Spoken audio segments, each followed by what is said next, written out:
हैं कहा हमने तोरो कर्जा ले रखो, नहीं बुलाएंगे। धीरेन्द्र शास्त्री का तो जबान वैसे भी मुझे थोड़ा सा खराब ही लगता है। और ठठरी वठरी पता नहीं क्या क्या बोलते हैं। और हज़ार लोग, लाख लोग और लाखों तरह के सवाल आपसे होंगे, तो उसके लिए आपको रेडी रहना चाहिए। और एक बाबा को तो खैर ऐसे बिल्कुल करना ही नहीं चाहिए, सबसे पहली बात। और उनको चिढ़ाना वो बहुत गलत था। वो ज़्यादा उम्र के हैं और एक बच्चा और एक बूढ़ा में कोई ख़ास अंतर नहीं होता, दोनों का दिमाग लगभग उसी तरीके से काम करता है। भारत में बहुत सारे ऐसे बाबा हैं जो कि लोग उनको मानते हैं और बहुत सारे बाबा ऐसे हैं जो कि मज़े भी खूब लेते हैं, लेकिन सोशल मीडिया पे उनका वीडियो वायरल होता है। उन्हीं के बीच एक बाबा है धीरेन्द्र शास्त्री बाबा। उनका हाल ही फिलहाल प्रोग्राम था। उस प्रोग्राम में एक अम्मा आई हुई थी। अम्मा कहती है कि हम बाबा आपके पास आएंगे, लेकिन धीरेन्द्र शास्त्री वहाँ आने नहीं देते उन अम्मा को। अब बहुत मज़े लेते हैं, बहुत चिढ़ाते हैं। क्या एक बाबा को चिढ़ाना चाहिए था?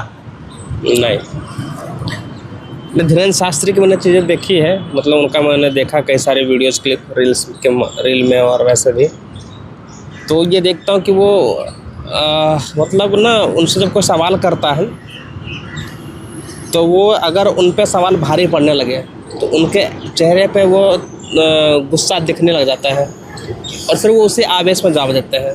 तो कई बार देखा हूँ कि वो हमेशा कोशिश की है कि जो कोई भी पूछ रहा है उसको नीचा दिखाने की या उसे नीचा करने की अपने से, कि नहीं। तो ये गलत है कहीं ना कहीं। अगर आप बाबा हैं और आपको पता है कि आप ऐसे एक ऐसा ओहदा लेकर बैठे हुए हैं जहाँ पर दुनिया आपसे सवाल करेगी और हज़ार लोग, लाख लोग और लाखों तरह के सवाल आपसे होंगे, तो उसके लिए आपको रेडी रहना चाहिए। और वो कामनेस मतलब उसके बाद भी आपके अंदर वो कामनेस दिखनी चाहिए, जो कि नहीं दिखती है। धीरेन्द्र शास्त्री का तो जबान वैसे भी मुझे थोड़ा सा ख़राब ही लगता है। और ठठरी वठरी पता नहीं क्या क्या बोलते हैं। और एक बाबा को तो खैर ऐसे बिल्कुल करना ही नहीं चाहिए, सबसे पहली बात। वो उनका एक काम मुझे अच्छा लगता है कि वो हिंदू के लिए, हाँ, हिंदू राष्ट्र के लिए जो काम करते हैं वो मुझे बहुत अच्छा लगता है। बहुत अच्छी चीज़ है। हम लोग भी हिंदू के सपोर्ट में बहुत सारी चीज़ें करते हैं। बट जो उनका जो स्टाइल जो होता है बोलने का, कहने का, धीरेन्द्र शास्त्री जी का, वो कहीं ना कहीं कभी किसी को हर्ट पहुंचा जाता है और वो सुनने में अच्छा नहीं लगता है। तो जैसे जो अभी कह रहे हैं कि जो मज़े लिए थे बूढ़ी औरत से, तो वो जो कि उनका उम्र से बहुत बड़ी थी। हाँ, उनकी अम्मी के समान होगी, अम्मी से भी ज़्यादा, दादी के समान, अम्मी दादी के समान होंगे कि तो उनका वो बोलना, उस तरह से उनका मजाक उड़ाना और उनको चिढ़ाना वो बहुत गलत था। वो उनको ऐसा नहीं करना चाहिए था, ख़ास करके एक ऐसे इंसान को जो समाज के लिए, समाज के अच्छे भविष्य के लिए काम करता हो और लाखों करोड़ों लोग उनको अपना आदर्श मानते हो, उनको पूजते हो। उन्हें ऐसा नहीं करना चाहिए था। उस धीरेन्द्र शास्त्री का आदत है कि वो लोगों को उठवाते हैं और उनसे सवाल पूछते हैं और जो भी उनका दुख पीड़ा रहता है वो हरते हैं। धीरेन्द्र शास्त्री ये काम करते हैं, ठीक है भैया। तो उसी के बीच वो अम्मा भी आना चाहती थी स्टेज पे, वो अपना दुख बताना चाहती थी धीरेन्द्र शास्त्री को, लेकिन धीरेन्द्र शास्त्री बाबा उनकी बात को नहीं मानते हैं।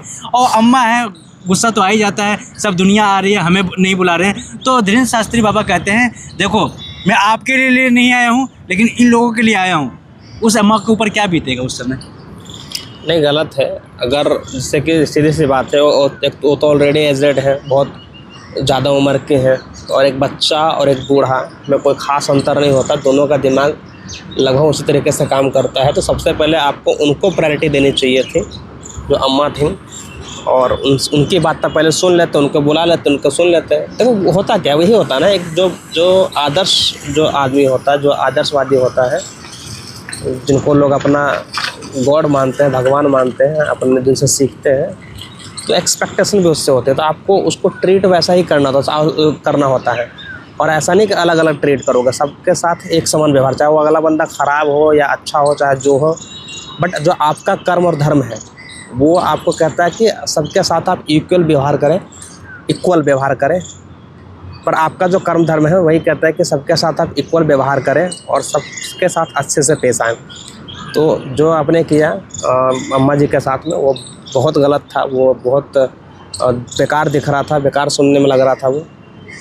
और उनकी आदत भी है कि वो थोड़ा चिढ़ जाते हैं, तुरंत बात पर ठठरी पठरी करने लगते हैं और अजीब तरह से बोलते हैं। उनके चेहरे पे वो गुस्सा दिखने लगता है, आवेश दिखने लग जाता है, उस चिड़चिड़ापन धीरेन्द्र शास्त्री जी के चेहरे पर नज़र आने लगता है साफ। जैसे अगर आप उनसे कुछ अलग सवाल कर दोगे ना, तो आपको दिखने लग जाता है तो वो भैया आपको लगता है कि जो वो हनुमान जी के भक्त हैं, हनुमान जी उनके ऊपर आते हैं?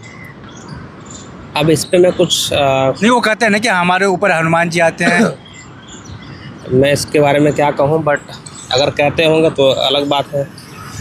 पर हनुमान जी का भक्त हैं, कहते हो या ना कहते हो, पर वो हनुमान जी के भक्त हैं और हनुमान जी को मानते हैं बहुत ज़्यादा, तो उनको लगता होगा कि उनके ऊपर आते हैं। और बहुत सारी चीज़ें दुनिया में देखो, बहुत दुनिया में बहुत सारी ऐसी चीज़ें हैं ना जो हमारी कल्पना से परे हैं, हमारे सोच से बहुत परे है। तो कुछ चीज़ें हम जिसको हमें असंभव लगता है कि यार ये तो हो ही नहीं सकता, और हमें उससे हमें उल्टा देखने को मिलता है कि ये भी हो सकता है, मतलब समझ रहे हो। तो वो सारी चीज़ें हैं। तो अगर वो दावा करते हैं तो कहीं ना कहीं सच्चाई होगी इसमें, मैं इस पर नहीं जाऊँगा कि क्या है कि नहीं है। बट जो बात आप ट्रीट की बात कर रहे हैं, जो व्यवहार की बात कर रहे हैं, तो जिस ओहदे पर आप हैं आपको वो शोभा नहीं देता है। तो ये थे पवन चौहान जी, जो कि धीरेन्द्र शास्त्री बाबा जी के बारे में बताए, उस अम्मा के बारे में बताए थे कि धीरेन्द्र शास्त्री बाबा को ऐसा नहीं करना चाहिए था। मिलते हैं अगले वीडियो में। जय हिंद, जय भारत, जय बिहार।